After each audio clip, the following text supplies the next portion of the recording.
आणि निवडणुका डोळ्यासमोर ठेवून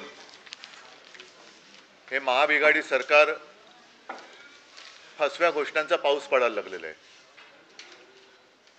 त्यांना असं वाटते की त्यांनी आतापर्यंत जो काही कारभार केलाय तो सगळा कारभार जनता विसरेल आणि फसव्या योजनांना बळी पडून यांना मतदान करेल अशी त्यांची एक वेडी आशा आहे।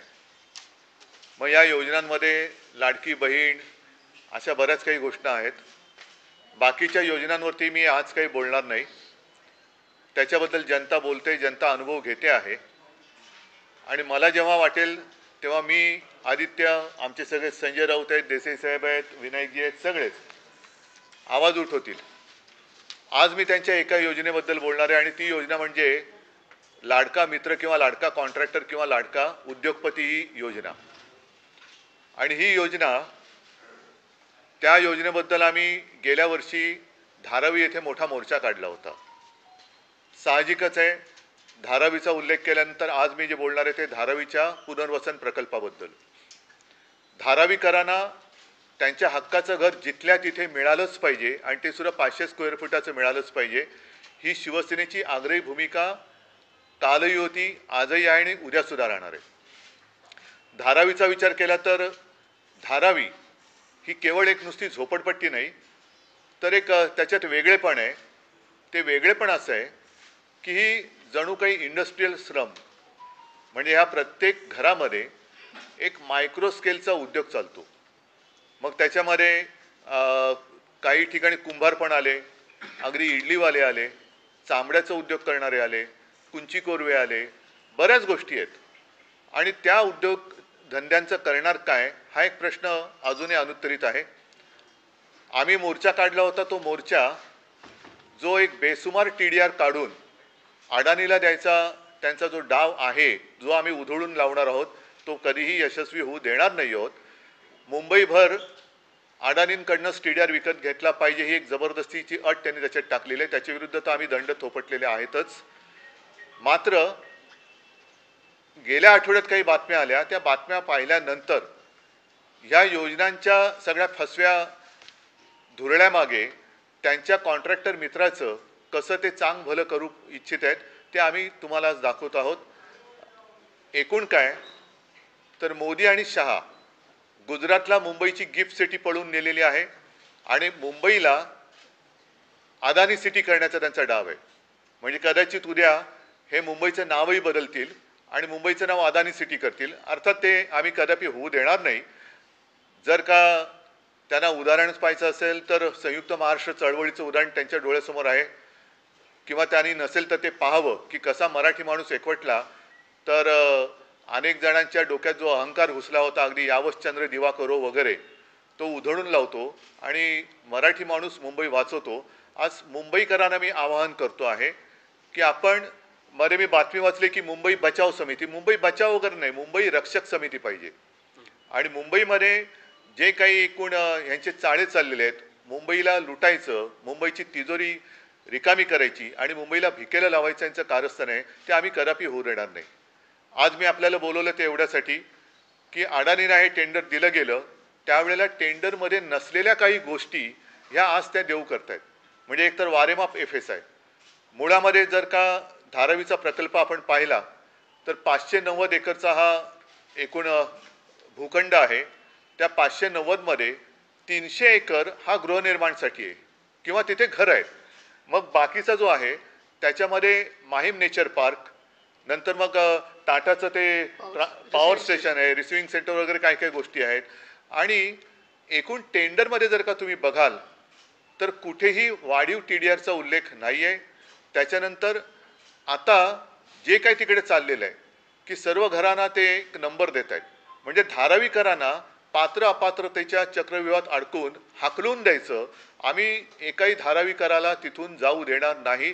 आम्ही प्रत्येक धारावीकराच्या मागे उभं राहू, पण पात्र अपात्रतेचा निकष लावून धारावी रिकामी करायची आणि मग रिकामी केलेली ही धारावी अदानीच्या घशामध्ये अलगद जाईल की जिकडे पुन्हा भूखंडाचा श्रीखंड ओरपाले हे सगळे तयार।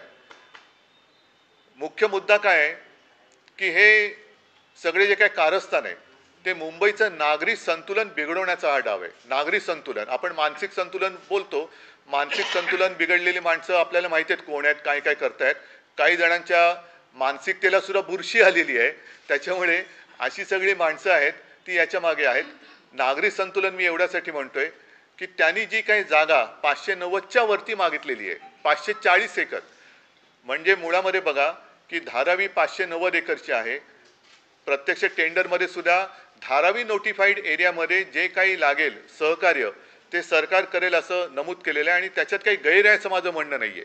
कारण प्रत्येक प्रकल्पाला जर काही सरकारकडनं सहाय्य आवश्यक असेल तर ते दिलं गेलं पाहिजे, याच्याबद्दल दुमत असण्याचं कारण नाही आहे. पण आता पात्र अपात्र हे ठरवताना नंबर एवढे वाढवायचे की आता त्याच्यामध्ये हा प्रकल्प होऊच शकत नाही, मग आम्हाला अधिकची जागा पाहिजे. आता ही अधिकची जागा कोणती, तर कुर्लाची मदर डेअरी आहे, दहिसरचा टोल नाका आहे ज्याच्याबद्दल विनोद घोसाळकरनी आवाज उठवलेला आहे, मुलुंडचा टोल नाका आहे, त्याच्यानंतर मुंबईची मिठागृह आहेत. अनेक ठिकाणी जवळपास आम्ही माहितीच्या अधिकारामध्ये ह्या 20 जागा आहेत त्याची यादी आहे. हे माहितीच्या अधिकारात मिळवलेले हे संपूर्ण हा कागद आहे आणि त्याच्यामध्ये अनेक जागा म्हणजे मातृदुग्ध शाळेची कुर्ल्याची तुम्हाला म्हटलं तसं अनेक ठिकाणी अंदाजे क्षेत्रफळ माहिती उपलब्ध नाही, कुठे 21 एकर, 46 एकर, 18 एकर, बऱ्याच ठिकाणी माहिती उपलब्ध नाही. एक तर महत्त्वाचा प्रश्न काय आहे की धारावीचा आराखडा कोणाला माहिती आहे का, धारावी नक्की कशी विकसित होणार आहे हे माहिती आहे का, ह्याचा कुठेही उल्लेख नाही आहे. आणि अचानक हे सरकार लाडक्या मित्रासाठी, कोणाचा मित्र तुम्हाला माहिती आहे, त्या लाडक्या मित्रासाठी वेगवेगळ्या ठिकाणी झोपडपट्टी योजनेतून जागा अधिग्रहित करायला लागलेले. हा काय प्रकार आहे, कोणासाठी करताय. आणि मग जिथे मुंबईचे इतर प्रकल्प होणार आहेत त्या ठिकाणाला तुम्ही नख का लावताय, अगदी वाघ नख नसलं तरी सरकारी नख त्याला का लावता आहात. आणि मग धारावीची लोक आहेत, या धारावीच्या प्रत्येक घरात उद्योग आहे. मूळ कल्पना अशी होती की तिथे जी काही एक रेल्वेची लँड आहे त्या रेल्वे लँडमध्ये पहिल्यांदा घरं बांधायची, तिथे धारावीकरांना ट्रान्झिट कॅम्पमध्ये नव्हे तर घरामध्ये शिफ्ट करायचं. प्रत्येक घरामध्ये जो काही उद्योग असेल, कारण त्यांची रोजीरोटी त्याच्यावरती आहे. जर यांना ट्रान्झिट कॅम्पमध्ये हलवलं, मिठागरात हलवलं, इन्फ्रास्ट्रक्चर कोण देणार, अदानी देणार. दहिसरच्या टोल नाक्यावरती हलवलं, काय म्हणून हलवायचं, तिकडे आम्ही बस टर्मिनस मागतो, इतर काही गोष्टी आहेत, मुलुंडचा टोल नाका आहे. म्हणजे जिथे मुंबईचे इतर प्रकल्प आहेत जे मुंबईच्या एकूण जे आपण इन्फ्रास्ट्रक्चर म्हणतो त्याच्यासाठी गरजेचं आहे, तिथल्या जागा ह्या अदानीच्या घशात घालायच्या. तिथल्या धारावीचा TDR, पुन्हा या जागांचा TDR काढणार, कारण तिकडे गेल्यानंतर ही काही जागा अदानी सोडणार नाही. मग इथे हे किती काळ धारावीकर राहणार, तोपर्यंत त्यांच्या उद्योगधंद्याचं काय होणार, त्यांच्या रोजीरोटीचं काय. इडलीवाले म्हणजे आज शहराला मोठ्या प्रमाणावरती जी काही इडली पुरवली जाते तिथले बरेचसे इडलीवाले बाबूराव तिथे आहेत, चामड्याचे सुद्धा बरेचसे उद्योग तिकडे आहेत. त्याच्यानंतर कुंभार आहेत, कुंची कोरवे, अनेक गारमेंट बनवणारे आहेत, कोळीवाडा आहे. ही लोक तुम्ही ट्रान्झिट कॅम्पमध्ये हलवल्यानंतर तुम्ही त्यांना घरं, एक साधारण म्हणजे इथली झोपडपट्टी आहे ती झोपडपट्टीतनं चांगली घरं द्यावं ही योजना असताना तुम्ही इथल्या झोपडपट्टी धारकांना उचलून त्यांना पात्र अपात्रेचा निकष लावून मिठागरात किंवा इतरत्र पुन्हा झोपडपट्ट्यांमध्ये फेकणार. मग धारावी तुम्ही अदानीच्या घशात कशी घालणार. आणि मला असं वाटतं जर एकूण टेंडरचा अभ्यास केला, हे 200 पानाचं टेंडर आहे, 189, ह्या टेंडरचा अभ्यास केला तर याच्यामध्ये कुठेही आज देऊ केलेल्या सोयी सुविधांचा उल्लेख नाही. म्हणजे ही मोठी फसवणूक आहे. म्हणजे इतर त्यावेळेला ज्यांनी टेंडरमध्ये सहभाग घेतला होता त्यांच्यापैकी कोणीतरी जर का कोर्टात गेलं तर हे टेंडर रद्द होऊ शकतं. आणि आमचं म्हणणं आहे की अदानीसाठी जर तुम्ही मुंबईची विल्हेवाट लावणार असेल तर हे टेंडर रद्द करा. धारावीकरांना तिथून उचलून कुठेही मिठागरात किंवा कुठेही टाकता येणार नाही. जर अदानीना इकडे जमत नसेल तर अदानीने सांगावं की मला हे जमत नाही, त्यांनी टेंडर सोडून द्यावं, पुन्हा टेंडर काढा. आणि त्याच्यामध्ये एकदाच काय ते तुम्ही स्वच्छ, पारदर्शक, हा त्यांचा शब्द आहे, पारदर्शकपणाने टेंडरच्या किंवा निविदेच्या अटी तटी शर्ती त्यांना देण्यात येणाऱ्या सोयी सुविधांचा उल्लेख करा, पुन्हा नव्याने टेंडर काढा. आणि धारावीकरांना तिथून आम्ही हाकलू देणार नाही. धारावीकराला तिथल्या तिथे 500 फुटाचं घर मिळालंच पाहिजे, त्याच्या उद्योगाची सोयीसुद्धा तिथे झालीच पाहिजे, ही आमची आग्रही मागणी आहे. आणि म्हणून हा जो काही सगळा अदानींच्या घशात मुंबई टाकण्याचा डाव आहे तो शिवसेना तर उधळून लावेलच, पण मी मुंबईकरांना, तमाम मुंबईकरांना ज्यांना असं वाटत असेल धारावीमध्ये होतंय आमचं काय, तसं नाही आहे. हे कळत नकळत ज्या 20 जागा आहेत तुमच्यासुद्धा विभागात होणार आहेत. म्हणजे एकूणच नागरी सुविधांवरती जो भार पडणार आहे तो भार उचलणार कोण, त्याचे पैसे कोण देणार. नुसतं म्हणजे अडाणीने या जागा तुम्ही फुकट देणार आहात का. त्यांच्या सोयी सुविधा ज्या आहेत, पिण्याचं पाण्याचं काय, सिवेजचं काय, या सगळ्याचा खर्च अदानी देणार आहेत का. आणि नसेल तर आमची जाहीर मागणी आहे की हे अदानीला झेपत नसणारं काम हे टेंडर रद्द करून दुसऱ्या योग्य माणसाला ते टेंडर द्यावं. त्याच्यासाठी पुन्हा तुम्ही ग्लोबल टेंडर मागवा, अनेक जण येऊ शकतील. पण हा मुंबई उद्ध्वस्त करण्याचा डाव, धारावीकरांना उद्ध्वस्त करण्याचा डाव शिवसेना यशस्वी होऊ देणार नाही. हो, पुन्हा आंदोलन करण्याची आता वेळ आलेली आहे. नाही, कोर्टात जाण्याचं आम्ही ठरवलेलं नाही आहे. माझं म्हणणं असं की याच्या विरुद्ध जर कोर्टात गेलं तर हे टेंडर रद्द होईल. कारण याच्यामध्ये कुठेही जो जास्तीचा TDR जो म्हटलेला आहे त्याचा उल्लेख नाही आहे. आणि हा TDR म्हणजे कित्येक फुटाचा अजून त्याचा हिशोबच लागत नाही किती TDR त्यातनं जनरेट होणार आहे. तो केल्यानंतर तो सगळा TDR बँक, या बँकेचा मालक अदानी होणार. दुसरं हे मागे मोर्चात विषय झालेले आहेत. म्हणजे कुठेही कोणाला, आणि इंडेक्सेशन काढल्यानंतर कुठेही वापरता येईल वगैरे हे सगळं म्हटल्यानंतर जर कोणाला मुंबईमध्ये काम करायचं असेल तर पहिल्यांदा 40% TDR हा अडाणींकडनं विकत घ्यावा लागेल. ते विकत घेतल्याचं सर्टिफिकेट मिळाल्यानंतर मग त्या विकासकाला पुढची परवानगी मिळेल.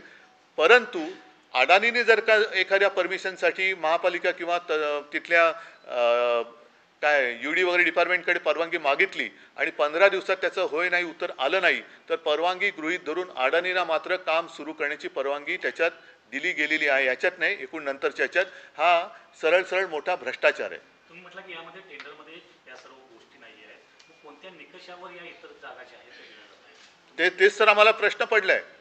म्हणजे लाडका कॉन्ट्रॅक्टर, लाडका मित्र, लाडका सूटबूटवाला ही योजना तुम्ही आणले का. मग बाकीच्या नाही सुविधा का नाही दिल्या. आणि टेंडर काढताना या गोष्टी टेंडरमध्ये का नव्हत्या टाकल्या. जसं पहिल्यांदा टेंडर काढलेलं त्याच्यात रेल्वे लँड नव्हती. रेल्वे लँडमध्ये सुद्धा जेव्हा मला तेव्हा माहिती दिली गेली होती त्यावेळे माहितीनुसार रेल्वेच्या जागेमध्ये आता ती म्हणतात लीजवरती दिलेली आहे. ते लीजचं आणि रेल्वेचं ते हा विषय वेगळा आहे. पण तिकडे घरं बांधून देऊन ज्याप्रमाणे BDDमध्ये ट्रान्झिट नाही, घरं दिल्यानंतर मग ती जागा रिकामी करून तिथे नवीन इमारती किंवा बांधकाम सुरू करायचं. बरं, धारावीबद्दल एक तुम्ही पूर्ण धारावी म्हणून काय टाउनशिप म्हणून काय आहे की नाही. शाळा कुठे होणार आहे, हॉस्पिटल कुठे होणार आहे, उद्यानं कुठे होणार आहेत, कुंभारवाडी कुठे असतील, कोळीवाड्यांचं काय करणार, चामड्याचं चर्मोद्योग जो आहे, नंतर तुम्ही जे कपड्याचं आहे ते म्हणाला तर ह्याचा कुठेच उल्लेख नाही. आराखडा कुठे. उद्धवजी, तुम्ही म्हणालात की तुमचं म्हणणं आहे की हे जे टेंडर काढलेले ते नियमबाह्य आहे. टेंडर नियमबाह्य नाहीये. आत्ताच्या सोयी सुविधा ह्या नियमबाह्य आहेत. अवाजवी ज्या काही गोष्टी केल्या जात आहेत, भविष्यात जर तुमचं सरकार आलं तर पुन्हा नव्यानं हे टेंडर स्क्रॅप करून नव्यानं टेंडर प्रक्रिया राबवून काही नवं धारावीकरांना नाही. हे तुम्ही होय, आमचं धारावीकरांना वचन आहे की तुम्ही आहात तिथेच, म्हणजे धारावीमध्येच तुम्हाला तुमच्या हक्काचं घर आम्ही देऊ. आणि त्यातही तुमच्या घरात जे उद्योग आहेत त्यांची रोजीरोटी आहे त्याची सुद्धा व्यवस्था त्याच जागेमध्ये आम्ही करून देऊ. त्याच म्हणजे राहत्या घरात नाही, त्यांच्यासाठी वेगळी इंडस्ट्रियल इस्टेट बांधू, त्यांच्यासाठी उद्योगाची सोय करून देऊ. आता कुंभारवाडे म्हटल्यानंतर ते काय खोलीमध्ये मडकी नाही भाजू शकत, त्याच्यामुळे त्यांच्यासाठी वेगळ्या जागा ठेवू. कुंची कोरवे आहेत, इडलीवाले आहेत, ह्या सगळ्याचं प्लॅनिंग पाहिजे. म्हणजे माझं मत हे असं आहे की धारावी आज जे लोक येऊन बघतात की झोपडपट्टी, तसं नाही. इकडे झोपडपट्टी होती आणि इकडे आज बघा कसं शहरामध्ये जसं मोदींनी एक थाप मारली होती स्मार्ट सिटीची, तसं धारावी स्मार्ट सिटी आपण करू शकतो. पण धारावीकरांना जिथल्या तिथे घर देऊन आज धारावीकरांना हाकलून द्यायसाठी सुद्धा मुंबईचं नागरी संतुलन, ज्या काही सेवा सुविधा आहेत, इन्फ्रास्ट्रक्चर आहे ते बिघडवून तुम्ही कोणाला मिठागरात, म्हणजे पुन्हा पर्यावरणाचा प्रॉब्लेम आला. मुंबईच्या मेट्रोसाठी सॉल्ट पॅनची जागा नव्हती, पंपिंग स्टेशनसाठी देत नव्हते, पण अदानीसाठी देत आहे. टोल नाकेची जागा ही सुद्धा तुम्ही अदानीला देत आहे. त्याच्यानंतर अनेक जागा जिकडे माहिती उपलब्ध नाही नेमकी जागा किती आहे, काही ठिकाणी 21 एकर 46 एकर, पण अनेक ठिकाणी माहिती नाही उपलब्ध. ते झोपडपट्टी योजनेच्या अंतर्गत तुम्ही ते अधिग्रहित करताय आणि ते अडाणीने देत आहे. मग हा प्रकल्प चालणार किती वर्ष, तोपर्यंत या लोकांनी राहायचं कसं. त्यांच्या रोजीरोटीची सोय अदानी करणार आहे का? नाही, उद्योजी माझा स्पेसिफिक प्रश्न आहे, जर भविष्यात तुमचं सरकार आलं तर धारावीचा पुनर्विकास अदानी उद्योग समूहच करेल की नवी काही योजना तुम्ही आणा? बघा, ह्याच्यामध्ये जे काय आहे ही संपूर्णपणे धूळफेक दिसते आणि माझं मत असं आहे की हे टेंडर आम्ही आल्यानंतर रद्द करू, त्याच्यानंतर पुढे काय करू हा विषय आलाच, पण आत्ताच ते टेंडर रद्द का करण्यात येऊ नये याचं उत्तर या सरकारने दिलं पाहिजे. कारण धारावीकरांवरती अन्याय करून मुंबईची अदानी सिटी आम्ही काय होऊ देणार नाही कोणत्याही परिस्थितीत नाही. नाही, तुम्ही म्हणालात की कोणाचे तरी मित्र आहेत त्याच्या आहे फायद्यासाठी ना. सगळं केलं जाते, तर तुम्हाला आम्ही करू ना रद्द. बघा, या पूर्वीचं टेंडर सुद्धा आम्ही रद्द केलं होतं. नवीन टेंडर आमच्या काळात निघालेलं नव्हतं. जर ते आमच्या काळात निघालं असतं तर आम्ही त्याच्यामध्ये ज्या काही अटी शर्ती टाकलेल्या होत्या त्याचप्रमाणे याचा विकास केला असता. या अधिकच्या सोयी सवलती आम्ही देणार नाही. त्याच्यात धारावीकरांचं हित बघून मग आम्ही गरज असेल तर नवीन सुद्धा टेंडर काढू. सर्वे जेव्हापासून सुरू आहेत तेव्हापासून पात्र आणि अपात्र यामध्ये अपात्रांची जास्त संख्या होते. हो. धारावी बचाव हो. समितीचं देखील हेच म्हणणं होय. आहे की विनाकारण अपात्र केलं जातंय, विशेषतः दुसऱ्या आणि तिसऱ्या मजल्यावरती जे काही झोपडपट्ट्या आहेत त्यांच्याविषयी काय ते अनेक जण नाही, म्हणून माझं काय म्हणणं आहे की तुम्ही धारावीचा विकास म्हणजे नेमका काय याची व्याख्या करा. धारावीचा विकास म्हणजे अदानींचा विकास नाही. तिथे राहणारे जे काय आहेत तिथल्या सगळ्यांना तिथे घरं देऊन मग तुम्ही विकास करा. आणि जर हे त्या विकासकाला झेपत नसेल तर त्यांनी सरळ सांगावं की मला झेपत नाही, मी हे करू शकत नाही, नवीन टेंडर काढा, सगळ्या गोष्टी त्याच्यात टाका. पण त्याच्यासाठी मुंबईची विल्हेवाट लावत आहेत. एक तर सगळ्या TDR मुंबईभर वापरायला अडाणीनं मोकळीक दिले. ह्या धारावीकरांना हाकलून देऊन, मी हाकलून हा शब्द मुद्दामून वापरतोय, हाकलून देऊन दुसऱ्या झोपडपट्ट्यांमध्ये म्हणजे मिठागरामध्ये तुम्हाला काय वाटतं टॉवर बांधून देणार त्यांना? एकतर मिठागरं म्हणजे पर्यावरणाचा विषय आला, त्याच्यामध्ये तुम्ही सांडपाण्याची सोय कशी करणार, पिण्याचं पाणी कोण देणार? ह्या सगळ्या वस्त्या अशा विखरून टाकल्यानंतर आज जी धारावी आहे ती विखरून टाकायची, त्यांच्या रोजीरोटीची वाट लावायची, तिकडनं त्यांना हाकलून दिल्यानंतर पुन्हा हे तिकडे येऊन राहू शकतील का? आणि म्हणून माझं मत असं आहे की जर अडाणीनं झेपत नसेल तर टेंडर रद्द करा, पण ह्या मुंबईची विल्हेवाट लावणाऱ्या गोष्टी आम्ही होऊ देणार नाही. उद्धवजी, धारावी बाबतीत आपण फार संवेदनशील दिसतात अशा धारावी नाही, मी धारावी बरोबर मुंबई. हो, ते तर मुंबई तर आहे, पण धारावी बाबतीत फार संवेदनशील आहात. तर अशा वेळेस जागा वाटपात धारावी शिवसेना या सगळ्या विषयावरती मी पुढच्या आठवड्यात बोलेन. मला असं वाटतं आजचा हा विषय महत्त्वाचा आहे, त्याच्यामुळे बोलो. धारावी का मुद्दा मैंने आज नहीं लिया है, आप सभी को याद होगा पिछले साल हमने धारावी मतलब क्या है? धारावी सिर्फ नाम नहीं है, धारावी में रहने वाले जितने सारे लोग हैं उनके लिए हमने एक मोर्चा भी निकाला था. और उस वक्त भी जो हमारी मांग थी आज भी वही है कि हर एक धारावीकर जो है उनको वहीं पर जहां वो रह रहे हैं वहां कम से कम 500 स्क्वायर फुट का घर मिलना ही चाहिए. और साथ ही साथ धारावी एक ऐसी झुग्गी झोपड़ी है, झोपड़पट्टी है कि शायद उसको हम कहें इंडस्ट्रियल स्लम. हर घर में उद्योग चल रहा है, वहाँ पर कुछ क्या माने चला कुंभार भी है, वहाँ इडली बनाने वाले लोग भी हैं, चर्मकार भी लोग हैं. सारे लोग अपने अपने घर में अपनी रोजी रोटी का इंतजाम कर रहे हैं. उनका क्या होगा? और उस वक्त जो हमने मोर्चा निकाला था उसका मूल जो विषय था वो यही था कि धारावी में पता नहीं किसने कब गिना और TDR जो निकाला है FSR, उसमें TDR निकालकर पूरे मुंबई शहर में उसका इस्तेमाल अदानी कर सकते हैं. ये कौन सा न्याय है? आज तक कभी ऐसे हुआ नहीं था. और अगर धारावी की अगर हम बात करें तो टेंडर में लिखा हुआ है 590 एकड़, उसमें 300 एकड़ जो है वो हाउसिंग के लिए है, बाकी माहिम नेचर पार्क है, टाटा के भी कुछ काम चल रहे हैं, पावर स्टेशन है, तो वो छोड़कर 300 एकड़ की बात है और वो टेंडर में है. अब इतने दिनों के बाद अचानक मैंने पेपर में सुना, पढ़ा, टीवी पर देखा, सुना अदानी जी को और मुंबई में 540 एकड़ की जरूरत है, मतलब 1000 एकड़ जमीन चाहिए. क्यों चाहिए? और वो भी जमीन जहां पर मुंबई के बाकी सारे प्रोजेक्ट आ रहे हैं, खास कर दहीसर का टोल नाका है, मुलुंड का है, कुछ सॉल्ट पैन है, कुर्ला की मदर डेयरी है, सब अदानी की जेब में. क्यों? ये तो कानूनन नहीं है, नियम के अनुसार नहीं हो रहा है, टेंडर के बाहर की ये बात है. और इसलिए हमारी मांग है कि धारावी से एक भी व्यक्ति हम उनको बाहर नहीं जाने देंगे. और अगर अदानी जी से ये नहीं हो रहा है तो उन्होंने सरेंडर करना चाहिए.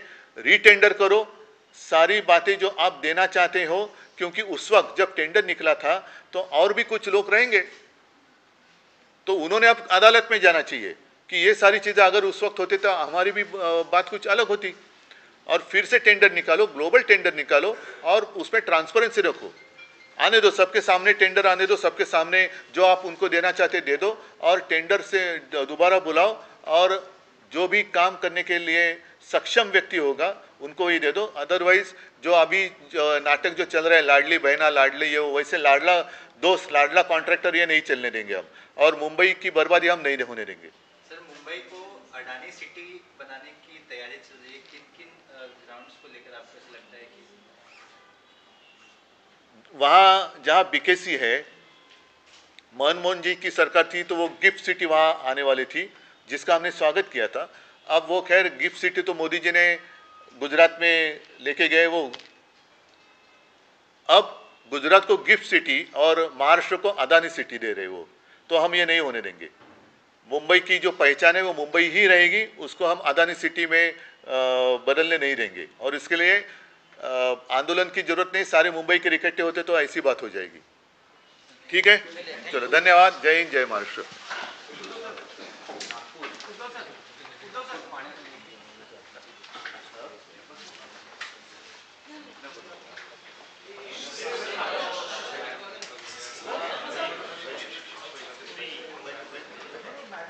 जय हिंद, जय महाराष्ट्र। समीर कुरेशी।